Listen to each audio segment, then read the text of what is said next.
It's Tuesday afternoon in Seattle. It's Tuesday night in Ukraine. Here is the Russia-Ukraine war update for April 2nd, 2025. Let's just dive straight into it.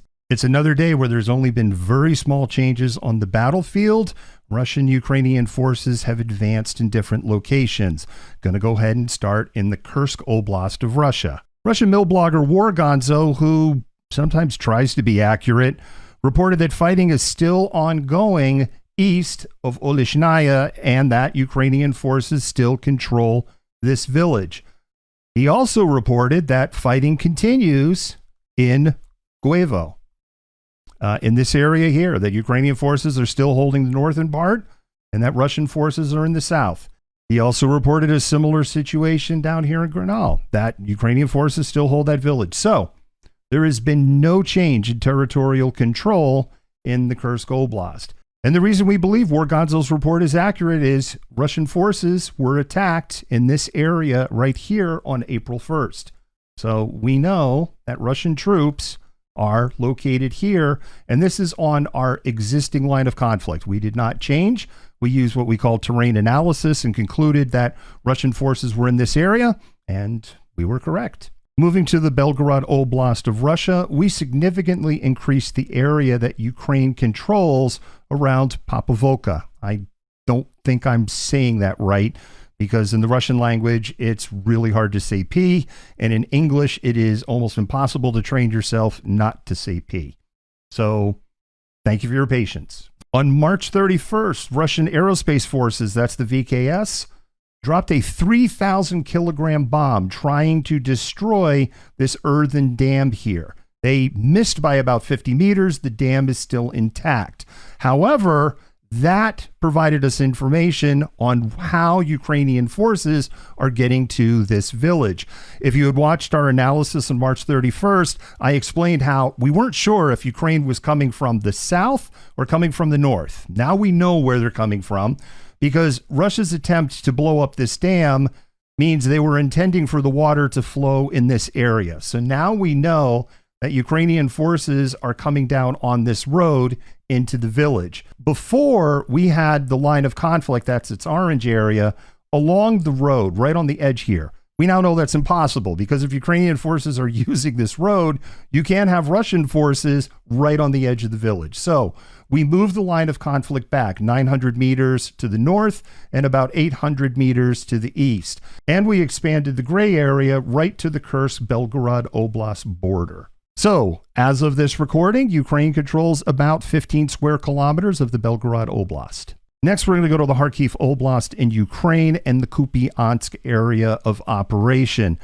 Yesterday, I told you that Russian forces were potentially operating in this area. We did review one video that shows a Ukrainian drone dropping mortar rounds into a little forested patch here, but we don't see what they're dropping mortars on. Based on that information, we did expand the gray area to include all of this region. A Ukrainian officer writing on Telegram reported that there are Russian squads operating in this area, what we call sabotage and reconnaissance units. They're very small squads, 2 to 4 Russian soldiers using the terrain, trees and gullies, to try to move further west. The other thing that we saw today is that Russian forces are attempting to set up engineered crossings in this area of the Oskil River. They've had limited success. They'll set up a bridge. The bridge is quickly destroyed by Ukrainian drones.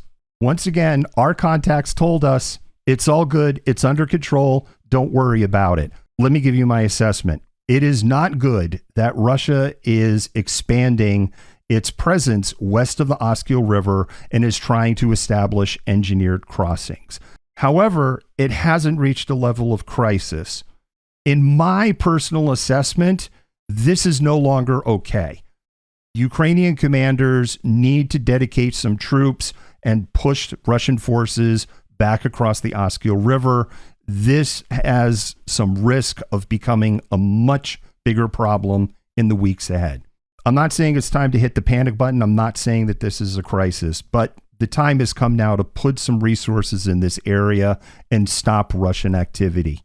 In the Luhansk Oblast, Ukrainian forces are making some small gains around the village of Nadia. They've been pushing back here over about the last 4 to 6 weeks, and they're having incremental success.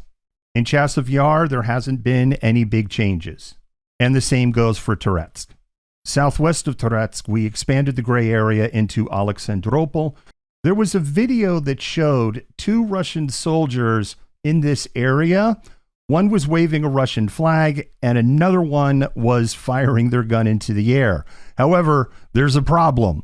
We reviewed another video on the exact same day showing Ukrainian forces attacking Russian troops in this building. This is why this is in the gray area. We know that Ukrainian forces are west of here. We know that Russian forces are operating here. What we don't know is, do Russian forces have a firm grip on the eastern part of this village?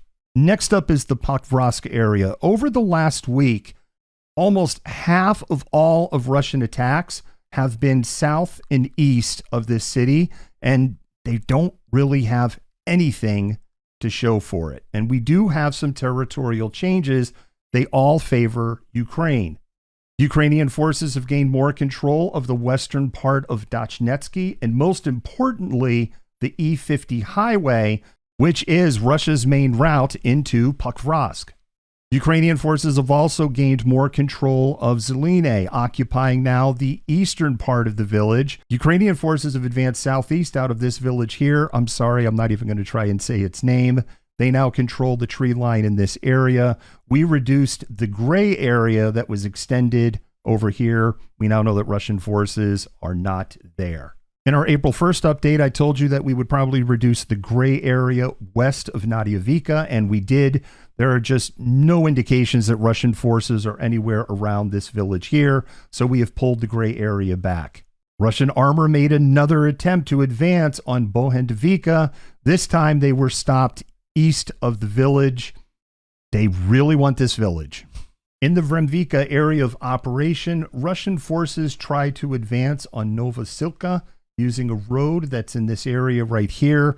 They were unsuccessful. They were stopped about in the middle of this gray area. We also were able to geolocate a destroyed Ukrainian vehicle in this same area. And based on that, we reduced the gray area and we moved the line of conflict a little bit to the east. In the month of March, we calculated that Russia captured 165 square kilometers of Ukrainian territory. Most of that happened in the first half of the month around Velike Novosilka, where Russia captured about 75 square kilometers. There was another area in the Luhansk Oblast where we haven't been sure for a year whether Russia controls it or Ukraine controls it, or if it's just no man's land. We got clarification in the month of March that Russia controls that area. So that was another 35 square kilometers.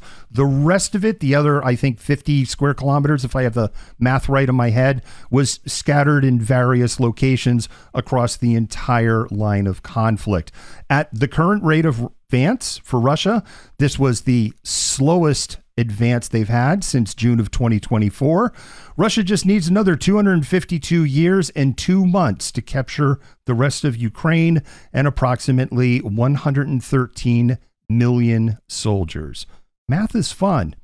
And that's what we know. And as a reminder, TikTok may be going away on Saturday. So if you want to continue to have access to truth-based news by a respected group of international journalists, you can always follow us on our Substack or other channels. Malcontent out.